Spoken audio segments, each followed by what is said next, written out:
புதிய கல்விக் கொள்கைன்னா அதற்கேற்ற வரையறை, அதற்கேற்ற திட்டங்கள், அதற்கேற்ற முடிவுகள், அதற்கேற்ற ஆசிரியர்கள், அதற்கேற்ற பள்ளிகள், அதற்கேற்ற வசதிகள், இதுக்கு பேர் தான் புதிய கல்விக் கொள்கை. அதுல நாட்டில் உள்ள இன்றைக்கு 99.9 மாநிலங்கள் சேருகின்றது என்றால் பயன்படுத்திக் கொண்டு தங்களுடைய பிள்ளைகள் வளருவதற்கு தான். தமிழகத்திற்கும் அது கண்ணுக்கு தெரிய வேண்டும், அல்லது பூத கண்ணாடி போட்டாவது அவர்கள் பார்க்க வேண்டும். நீங்க சொல்றது எதுவும் நான் மறுக்கல. இதையெல்லாம் முறையாக சரியாக இருப்பதுதான் புதிய கல்விக் கொள்கை. பழைய முறையிலே ஏதாவது கோளாறு இருந்தால் அந்த கோளாறுகள் இருக்கக்கூடாது, அது களைய வேண்டும். அதுக்குதான் புதிய கல்விக் கொள்கை. மாறுதல் தேவை.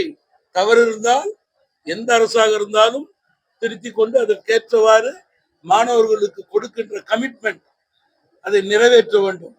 அதுதான் அதான் பெற்றோர்கள் விரும்புறாங்க. அதுல யாருக்கும் மாற்று கருத்து கிடையாது.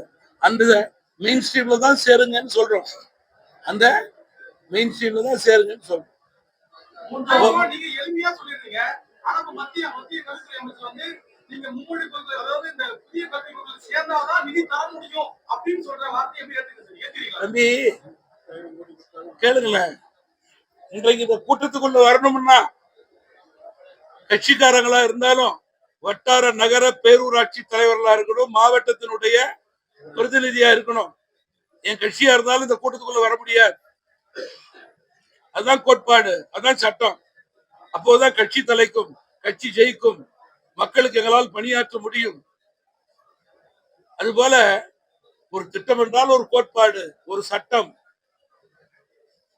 அந்த சட்டத்துக்கு ஏற்றவாறு எல்லா மாநிலங்களும் ஒன்றிணைந்து செயல்பட்டால் தான் வெற்றி பெற முடியும். இல்ல வெற்றி பெற முடியாது. இல்ல எல்லா மாநிலங்களும் வெற்றி பெற்றால் நம்ம அதுல தோல்வி அடையும். அதான் உண்மை நிலை. இல்ல மூன்றாவது மொழி, இந்த மொழி அந்த மொழி என்ற சர்ச்சைக்கே வேலை கிடையாது. நீங்க சொல்ற மொழி பேரே நான் சொல்லலையே. உங்க வீட்டுல விருப்பப்பட்டா அந்த மொழி படிங்க, இல்ல அந்த மொழியை படிக்கவே படிக்காதீங்க. அந்த ஆப்ஷனே கிளியரா இருக்க. அப்படியே அதை கொண்டாந்து திருப்பி விடுறீங்க. எதுக்கு மக்களை குழப்ப நினைக்கிறீங்க? ஏன் அந்த வாக்கு வங்கி அரசியல்? எதற்கு மாணவர்களுக்கு இன்ஜஸ்டிஸ் பண்றீங்க? பண்ண வேண்டாம்.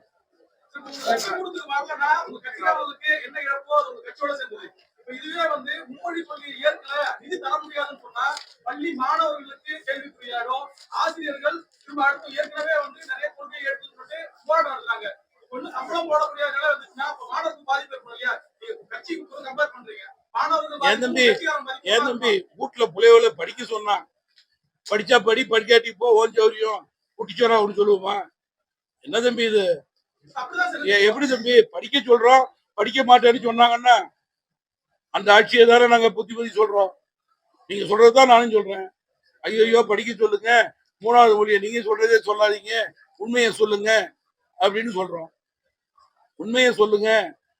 சாதாரண குப்பன்னு சுப்பம் பையனும் படிக்கணும், பென்ஸுக்காரங்க போறவங்களும் ஆட்டிக்காரில் போற பையன் மட்டும் படிக்க கூடாதுன்னு சொல்றோம். அதுலயே இருக்கக்கூடாது. அது என்ன? அதையே மாணவருடைய அறிவுத்திறனை சுருக்கணும். மற்ற மாநிலங்கள்ல வளரணும். தமிழகத்துல சாதாரண மாணவர்களை நீங்க வச்சுக்கல, இந்த கூட்டுக்குள்ளே இருக்கணும், சட்டத்துக்குள்ளே இருக்கணும். நீங்க சொல்றதை கேட்டு ஏன் முதல் இடத்துக்கு போட்டுமே, உலக அளவுல முதல் இடத்துக்கு போட்டுமே. ஏன் சார் திருப்பி பழைய கதையை பேசுறீங்க? புது கதையை தான் இப்ப நான் சொல்றேன். மூன்றாவது மொழி இல்ல, இல்ல மூன்றாவது மொழி அல்ல, மூன்றாவது மொழி அல்ல, பல மொழி படிக்க வேண்டும். ஒரே ஒரு உதாரணம் சொல்றேன் நண்பர்களே. பாரதி என்ன சொன்னான்?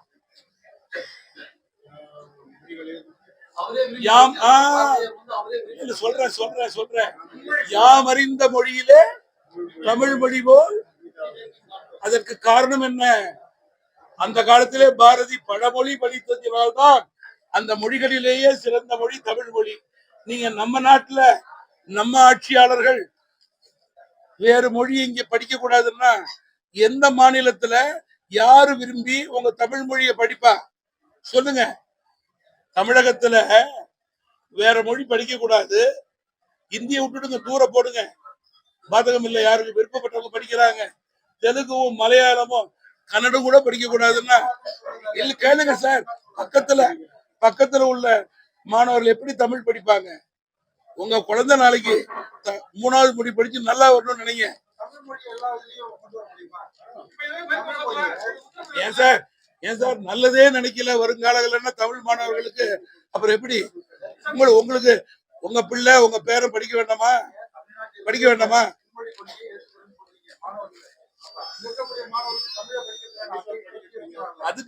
அதுக்கு நீங்க இங்க இருக்கிறவங்கள படிக்கணும்னு சொல்லணும்ல. நீங்க தானே அதுக்கு முதல் படி. எப்படி இருக்குன்னா ஒரு கண்ணுல சுண்ணாம்பு இன்னொரு கண்ணுல வெண்ணையா? ஏன் சார் நீங்க எல்லாம் சார் தயவு செய்து பெற்றோர்களாக நினைத்து பாருங்கள், அரசியலாக நினைத்து பார்க்காதீர்கள், எந்த கட்சி சார்ந்தும் நினைத்து பார்க்காதீர்கள், எந்த டெலிவிஷன் பேனரையும் வைத்துட்டு பேசாதீர்கள். பெற்றோர்களாக தயவு செய்து நினைத்து பாருங்கள் என்று கேட்டுக்கொள்கிறேன்.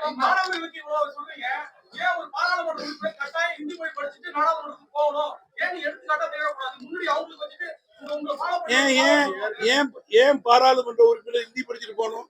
22 மொழி இருக்கிறப்ப எந்த மொழி வேணாலும் படிச்சுட்டு அங்க பேசினா டிரான்ஸ்லேட் பண்றாங்களே. ஏன் அப்பா இல்ல ஏன் நீங்க சார் நீங்க பிள்ளைய படிக்கவே கூடாதுன்னு முடிவு பண்ணிட்டீங்கன்னா அவ்வளவுதான் சார். இது கிடைக்கல சொல்லிட்டேன் தம்பி. இது வாதம் பிரதிவாதம். இது ஏற்றுக்கொள்றவர்கள் ஏற்றுக்கொள்ளட்டும், ஏற்றுக்கொள்வார்கள். நீங்க வீட்டுல போய் உங்க இல்லத்துல இதை பேசி பாருங்க,